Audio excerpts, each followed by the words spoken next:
हाय दोस्तों, welcome back to my YouTube channel. तो आज का पूरा वीडियो जो है वो सिर्फ और सिर्फ ये बात समझने में लगाएंगे हम कि मार्केट में इतनी क्यों गिरावट हो रही है और अब मार्केट में हमारे पास सपोर्ट के क्या लेवल्स हैं। तो देखिए, मार्केट में जो गिरावट हो रही है उसके पीछे बहुत सारे कारण हैं। उसमें जैसे युद्ध की एक सिचुएशन बन रही है, जिस तरीके से यूएस ने कुछ ऑयल वेसल्स को रोका, जिसमें एक रशियन ऑयल वेसल भी था। जिस तरीके से यूएस ने वेनेजुएला के प्रेसिडेंट को किडनैप कर लिया, इनफैक्ट किडनैप ही कहेंगे होते कि वेनेजुएला से उनको उठाया और उनको यूएस में अभी जेल में डाल दिया है और अब उसके ऊपर कोर्ट केस चलेंगे जो चलेंगे। उसके बाद जिस तरीके से चाइना और ताइवान के बीच में चल रहा है, जिस तरीके से अरब कंट्रीज में चल रहा है, तो ये बहुत सारे फैक्टर्स हैं जिसकी वजह से मार्केट जो है बहुत ही वॉलेटाइल हो रखा है। इनफैक्ट बहुत ही, मतलब एक तरीके से हर आदमी अपना जो है वो प्रॉफिट बुक करना चाह रहा है और मार्केट से बाहर निकलना चाह रहा है, क्योंकि किसी को भी अनसर्टेनिटी नहीं पसंद है। और अगर वॉर जैसी सिचुएशन हो तो बिल्कुल ही नहीं पसंद है। उसके बाद यूएस में जिस तरीके से प्रेसिडेंट ट्रम्प ने इंडिया और अदर कंट्रीज के ऊपर 500% टैरिफ की एक बिल पास करवा लिया, जिस बिल के पास होने से उनके पास राइट्स हैं कि वो इंडिया और दूसरी कंट्रियों पे जो कि रशिया से ऑयल ले रहे हैं उनके ऊपर 500% टैरिफ तक इम्पोज कर सकते हैं। तो ये 5-6 फैक्टर्स हैं जिन फैक्टर्स की वजह से प्राइस जो है वो इतना गिर रहा है। तो एक तो ये फैक्टर्स हैं। अब इसमें जो भी ट्रेडर भाई लोग हैं जो कि पोजीशन लेके बैठे हुए हैं, जो कि लॉन्ग पोजीशन लेके बैठे हुए हैं, तो उनके लिए सबसे बड़ा जो सवाल होता है कि अब यहाँ पे सपोर्ट कहाँ पे मिलेगा, क्या हमें एग्जिट करने के लिए बाउंस बैक मिलेगा, क्या बाउंस बैक मिलेगा, क्या ये ट्रेंड रिवर्सल है। तो ये सारी जो पॉइंट है इनको हम डिस्कस करेंगे, तो इस वीडियो को एंड तक ज़रूर देखिएगा।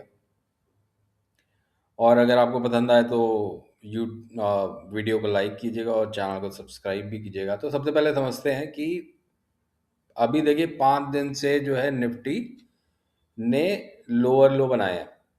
निफ्टी का जो हाई था, अगर ये आप कैंडल देखोगे 1 तारीख की, तो 26,373 का हाई बनाया था निफ्टी ने। 26,380 कह लो आप। 26,380 से 25,680। तो आप देखिए कि 300 पॉइंट इधर और 300 पॉइंट इधर, 600 पॉइंट की गिरावट जो है वो 5 दिन में आ गई है।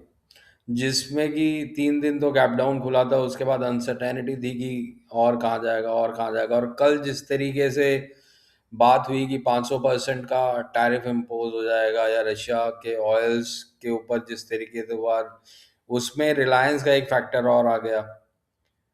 क्योंकि आप अगर देखें शुरू के 2 दिनों में तो एच डी एफ सी और रिलायंस में जिस तरीके से बिकवाली हुई थी, तो मार्केट को तो उन्होंने ही नीचे खींचा था। और उसके बाद फिर ये बाकी लोगों ने अपना प्रॉफिट बुक करना चालू कर दिया। तो अब आप देखिए कि निफ्टी ने 25,700 के लेवल को तो ब्रेक कर दिया। अब 25,700 के लेवल को ब्रेक किया तो नेक्स्ट लेवल सपोर्ट लेवल क्या आएगा। तो अगर आप मेरे वीडियो देखते रहते हैं तो आपको पता है कि 25,700 अगर ब्रेक हुआ तो 25,500 का नेक्स्ट लेवल आएगा। और 25,500 को अगर ब्रेक करता है तो फिर 25,400 और 25,300 के लेवल्स निफ्टी में दिखेंगे। तो ये तो लेवल्स हैं जो सपोर्ट और रेजिस्टेंस के हिसाब से चल रहे हैं। एक बार फिबोनाची के हिसाब से भी हम देखेंगे कि फिबोनाची के हिसाब से क्या लेवल्स ड्रॉ हो रहे हैं। तो हम इस रैली को अगर लेते हैं तो आप देखिए कि ये हम यहाँ से लेते हैं कि ये रैली जो है 24,500 से स्टार्ट हुई थी, 24, और ये जो है हम इसको ले लेते हैं एंड पॉइंट तक, जो कि हाई है 26,380। तो देखिए 26,380 में 25,488 या 25,500 बात करें तो 25,500 तो मुझे लगता है कि मंडे ट्यूसडे में आ जाना चाहिए। और 25,500 के बाद 25,278, जो कि एक तरीके से 61.8% का रिट्रेसमेंट लेवल है। तो यहाँ तक की उम्मीद की जा सकती है निफ्टी में। और अगर ये निफ्टी 25,500 को ब्रेक करता है तो 25,500 को ब्रेक करेगा तो 25,300, और 25,300 को ब्रेक करता है तो फिर नीचे जो लेवल है वो 25,000 के हैं। तो ये 3 सपोर्ट लेवल निफ्टी में नीचे की तरफ है। अभी ऊपर क्या है, ऊपर देखिए अभी थोड़ा जो है वो मेहनत लगेगी दोबारा ऊपर आने में। और मैंने प्रीवियस वीडियो में भी कहा था कि अगर निफ्टी ने किसी भी वजह से 26,100 ब्रेक किया, आपने अगर मेरा प्रीवियस वीडियो देखा होगा तो उसमें मैं मतलब बोला था कि अगर 26,100 ब्रेक करता है तो फिर 25,900 की पूरी आशंका है।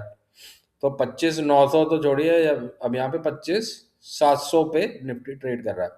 तो इसलिए थोड़ा कॉशियस होकर ट्रेड कीजिए, और क्वालिटी स्टॉक में रहेंगे तो ज़्यादा बेटर रहेगा, क्योंकि देखिए मिड कैप स्मॉल कैप में तो पिटाई हो रही है, लेकिन क्वालिटी स्टॉक में जो है वो फिर भी कंट्रोल्ड सेलिंग है, मतलब इस तरीके से हैवी सेलिंग नहीं है।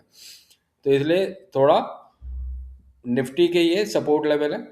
अगर आपने कोई भी लॉन्ग पोजीशन रखी हुई है तो आइडियली कोई भी आप लॉन्ग लॉन्ग पोजीशन रखते हैं निफ्टी में, इंडेक्स में, तो आपको उसको हेज तो करना ही चाहिए ताकि आपको एकदम से नुकसान ना हो।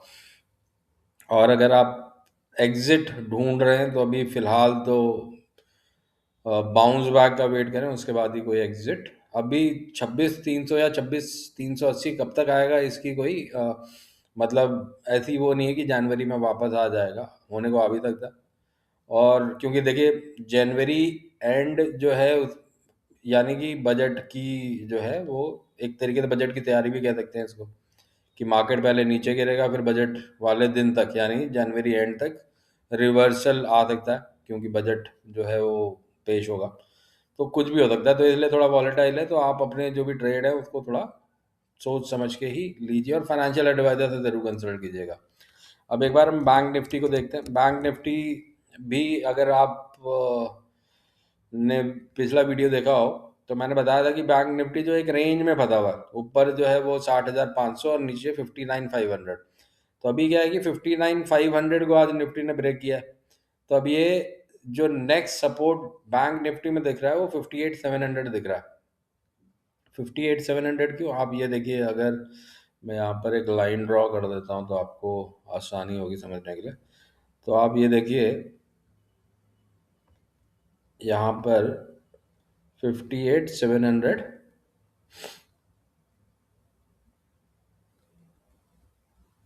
जो है बैंक निफ्टी ने बार बार यहाँ पे सपोर्ट लिया है।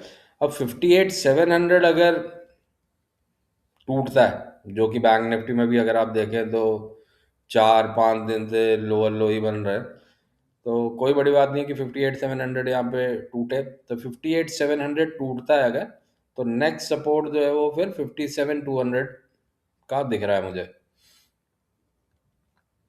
वैसे बैंक निफ्टी में नॉर्मली 500-500 की करके बिगवाली आती है। तो अगर 58,700 किसी भी वजह से टूटता है तो 58,700 के बाद 58,700 के बाद 57 जो है 57,700 बनेगा, जो कि 58,200 के बाद 58,700 जो कि करीब यहाँ पर बनेगा कहीं पर।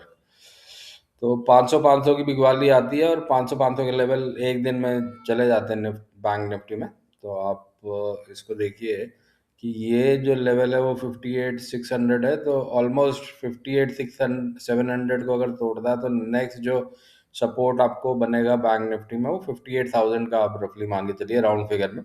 और 58,000 को ब्रेक करता है तो फिर ये नीचे की तरफ 57,000 के लेवल्स बैंक निफ्टी में दिखते हैं।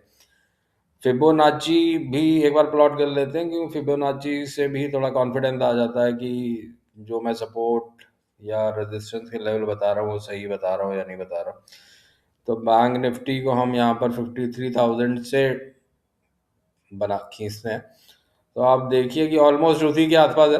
तो मतलब एक सपोर्ट जो है वो बन रहा है 58,800 का, और 58,800 के बाद जो है 57,800 का, यहाँ पे एक एक हज़ार के डिफरेंस पे सपोर्ट आ रहे हैं और 57,800 के बाद 57,000 का, तो ये बैंक निफ्टी में सपोर्ट बन रहा था। अगर आप कोई भी ट्रेड लेते हैं तो मतलब देखिए बैंक निफ्टी कंपेरेटिवली स्ट्रांग रहा है, तो हो सकता है कि बिकवाली एक बार को आए तो हैवी भी हो सकती है, तो थोड़ा कॉशियस होके ट्रेड लें। इंडेक्स में अगर आप हैं तो अभी फिलहाल लॉन्ग की पोजीशन ना लें।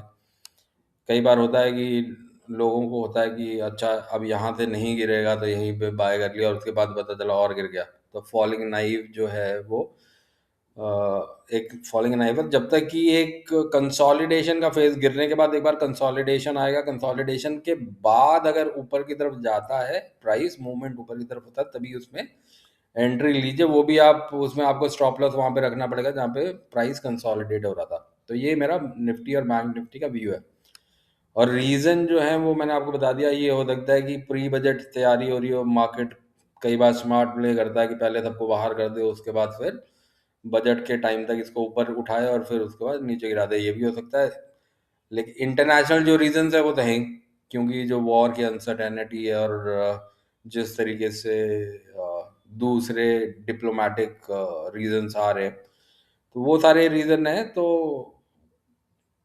ये अपना जो भी ट्रेड ले रहे हैं आप उसको थोड़ा कॉशियस होकर ट्रेड लीजिए। और ये एक टाइम वो भी है जब आप क्वालिटी स्टॉक अगर आपको अच्छे प्राइस पे मिलता है तो आप उस पर एंटर हो सकते हैं। डिविडेंड पेइंग स्टॉक जो हैं जैसे आईजीएल हो गया या फिर दूसरे स्टॉक हो गए जो कि अच्छा डिविडेंड देते हैं, उनमें आप एंटर कर सकते हैं। अब आईजीएल को भी एक बार देख लेते हैं, तो आईजीएल की रेंज, अब क्योंकि आईजीएल का डिस्कशन आ ही गया है तो इंद्रप्रस्थ गैस लिमिटेड को एक बार देख लेते हैं। देखिए इंद्रप्रस्थ गैस जो है वो 183 पे काफ़ी बार यहाँ से इसका रिवर्सल आया और आज भी देखिए 183 से रिवर्स हुआ है।